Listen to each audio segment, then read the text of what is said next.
থেকেই একটা আমল হলো, একটা হুকুম হলো কুরবানি।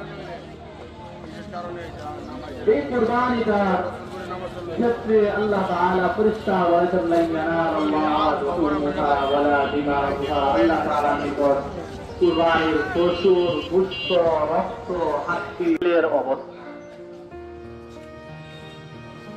আল্লাহ তাআলা বলেন যে তোমার দিলের অবস্থা বান্দা, তোমার দিলটা কি উদ্দেশ্যে এই 30,000 টাকা দিয়েও কিনে আনেন, এটাও আল্লাহর রাস্তায় গেল। 1 লক্ষ টাকার গরু যদি আপনি 1.5 লক্ষ টাকা কিনে আনেন, তাহলেও সেটা আল্লাহর রাস্তায় গেল। এই জন্য প্রাণী ছোট বড় অথবা এই দাম কম দাম এই সমস্ত বিষয়ে কোনো কিছু দেখার প্রয়োজন নেই, বরং আমাদের সকলের দেখা করতে পারছি।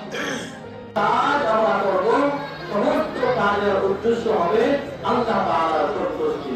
আজকের দিনে আমাদের কুরবানির গোশতটাকে আমরা নিজেদের মধ্যে, আত্মীয় স্বজনের মাঝে, গরিব মিসকিনের মাঝে ভাগ করবো। গরিব আপনাকে তৌফিক দিয়েছেন, আপনি আজকে কুরবানি করতে